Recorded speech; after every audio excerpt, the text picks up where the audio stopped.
I'm gonna start exercising my God-given Second Amendment rights. even harder.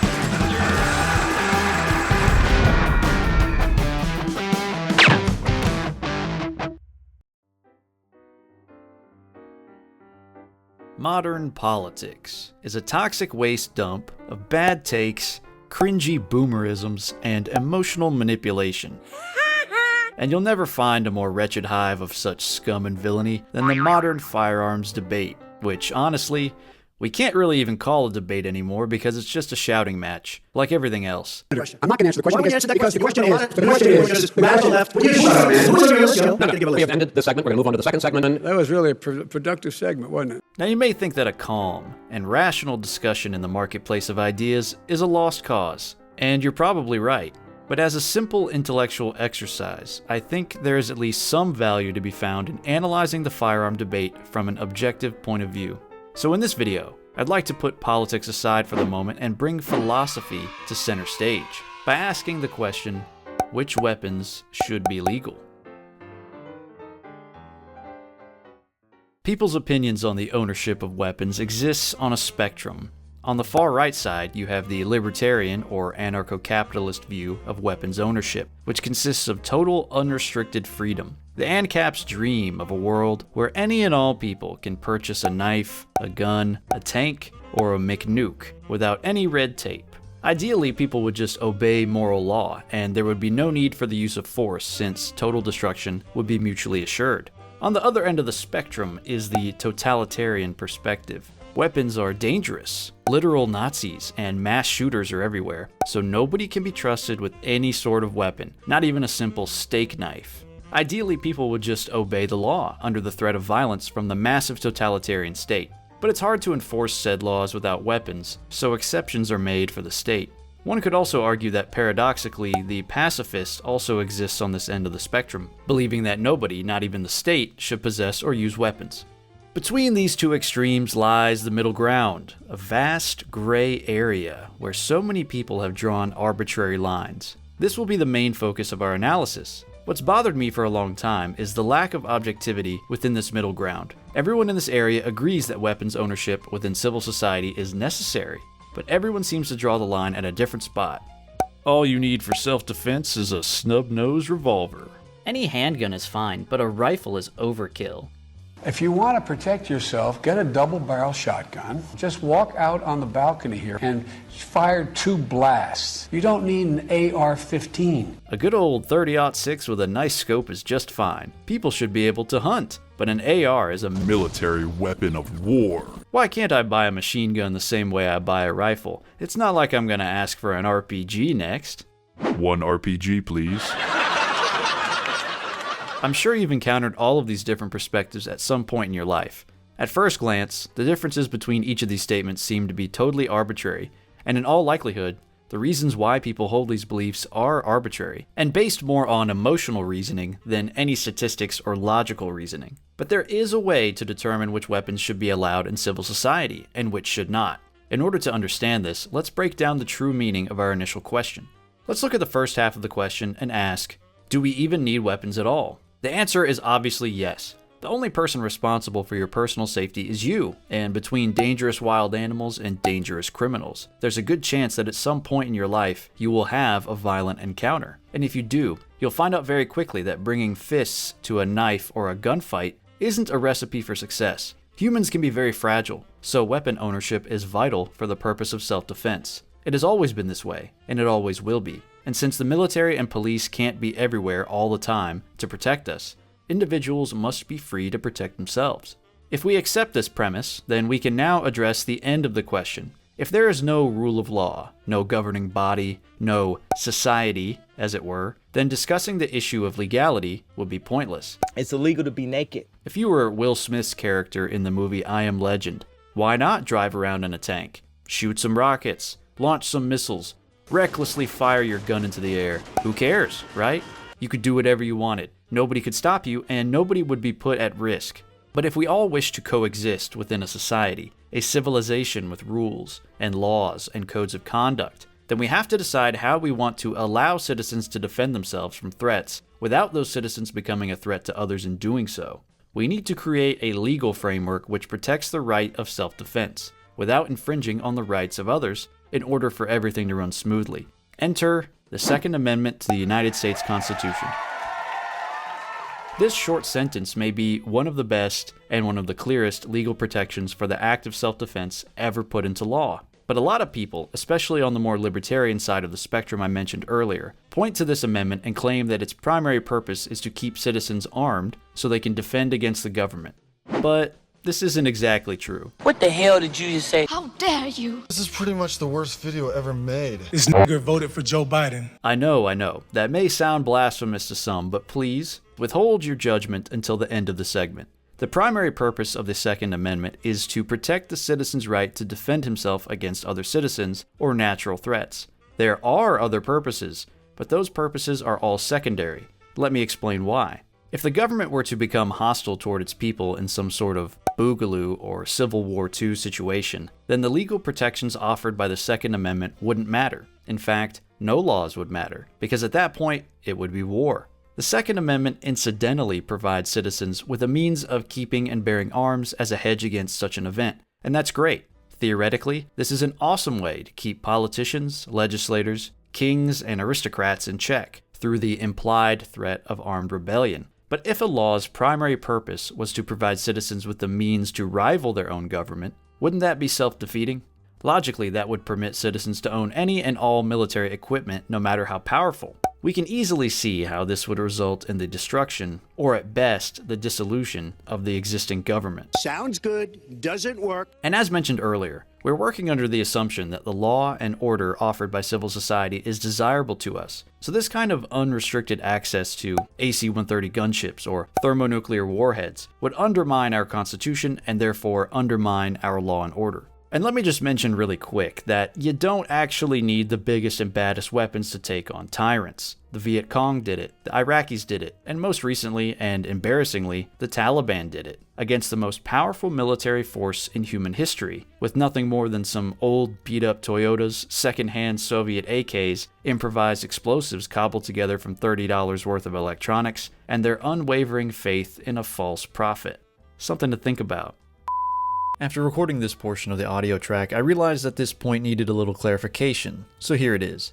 The most important part of any successful guerrilla campaign is funding, and I carelessly glossed over that fact in the original recording. The Taliban, the Viet Cong, and even our own colonial ancestors in their revolution against the British wouldn't have gotten very far without cash money, but the point still stands. You don't need high technology in order to beat a larger, more advanced enemy. You just need simple, effective tools, a fighting spirit, a home field advantage, and the power of friendship. So long as those friends are rich as fuck.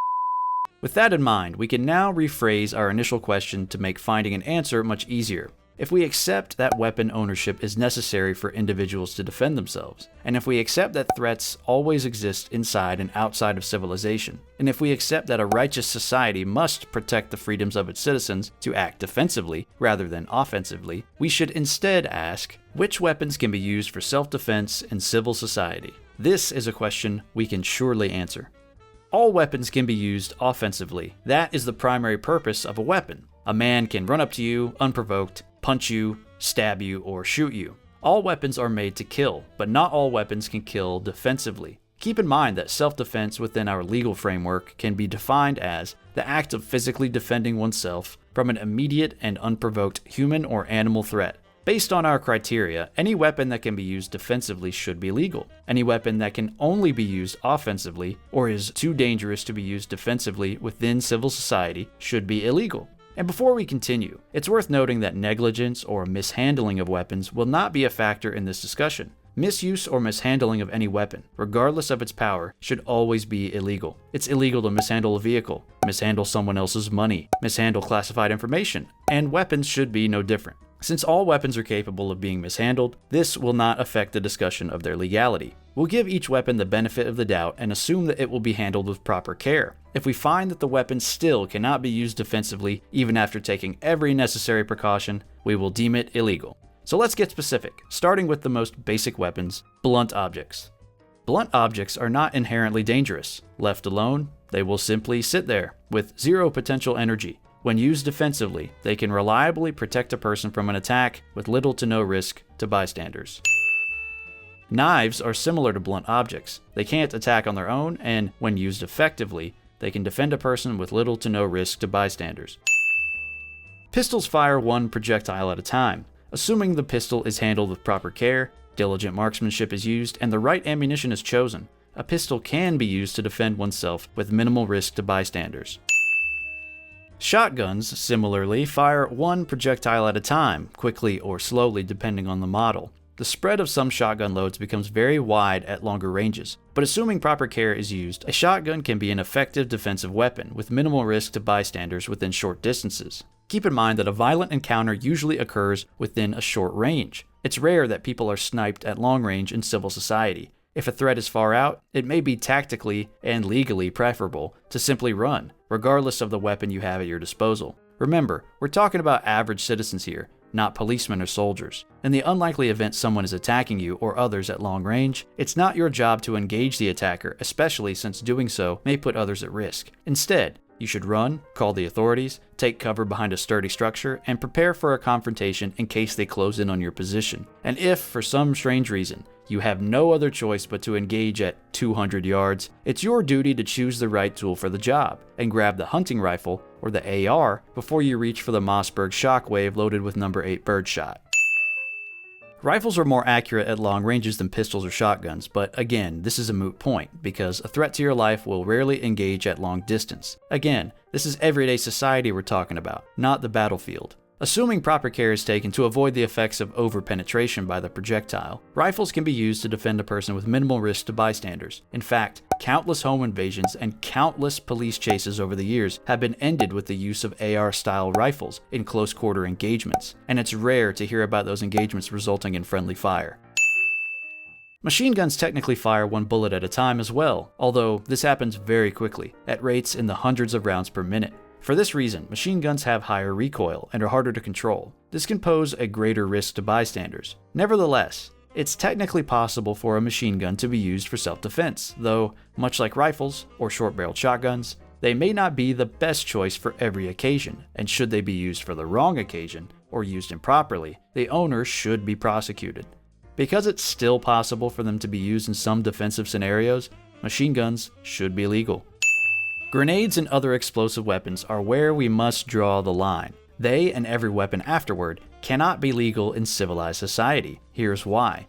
All previous weapons could be aimed in a single direction to target a single threat, with little to no risk to innocent bystanders in other directions. A grenade, by contrast, explodes outward, killing indiscriminately. It cannot be used to apply a targeted attack against a mugger, home invader, or bank robber, the more common threats we face in civil society, without endangering bystanders. Besides, the fuse on a grenade delays the explosion by 4 to 5 seconds, which could allow your attacker to run away. Not very handy for self-defense. By the very nature of this weapon, it cannot be used defensively, only offensively. Rockets and missiles are also explosive, but are used at much longer ranges than any citizen would encounter in a realistic self-defense scenario. Tanks are incredible pieces of military technology, but they aren't street legal, they don't really fit in the drive-thru pharmacy, and the armor-piercing, depleted uranium shells they fire can reach speeds of over 1,500 meters per second. Yes, you heard that right. Unless your home invader is patient and kind enough to allow you to run out to your garage, hop in your Abrams, and take aim before he tries to rob you, a tank really isn't the best choice for self-defense, especially if you'd like your house to stay standing once the smoke clears. Lastly, nuclear weapons are an obvious no-go. Nuke a home intruder without vaporizing your entire neighborhood challenge? Impossible. A weapon's ability to be used for self-defense is the only objective metric for determining which weapons should be legal. But this hasn't stopped lawmakers and politicians from coming up with all sorts of subjective reasons why certain weapons should be made legal or illegal. To wrap up this video, let's address some of those arguments and explain why they should not serve as the basis for any legal framework.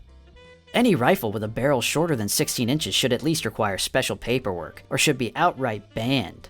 How does barrel length change the function of the weapon or the round it fires? Spoiler alert, it doesn't. Whether a gun has a 2-inch barrel like the sawed-off shotguns from Killing Them Softly, or the 88-inch barrel produced by MDT's YouTube channel, it doesn't have much impact on the performance at the kinds of ranges you'd need for self-defense. And so long as you pick the right tool for the job, and take proper care to use the weapon in a safe and effective manner, there shouldn't be any increased risk to yourself or others regardless of barrel length. But shorter barrels are easier to conceal, making them more dangerous. Easier to conceal, you say? Like pistols, right? Which are perfectly legal in most states, which most people agree should be legal, which are statistically more likely to be used to stop a would-be attacker, mugger, rapist, or home invader? Yeah, nice try. And while we're on the subject, short-barreled rifles, short-barreled shotguns, and so-called AR or AK pistols are way less likely to be used in any violent encounter, defensively or otherwise. They're just not a very common tool for criminals. And just a few moments ago, I signed a memorandum directing the Attorney General to propose regulations to ban all devices that turn legal weapons into machine guns. Excommunicado. Shut up, you bitch! You can leave. This nigger voted for Joe Biden. A bump stock doesn't turn a semi-automatic firearm into a machine gun. But even if it did, using our self-defense metric, they should be perfectly legal in a moral and just legal system. Same for the dreaded pistol braces, which the ATF has gone after lately. Neither of these pieces of plastic, nor binary triggers, nor forced reset triggers, or any other contraption you can add to a gun can make it unusable for self-defense. The only exception might be an underbarrel 40mm grenade launcher. What about explosive targets like tannerite? I thought you said explosives should be illegal. You hypocrite.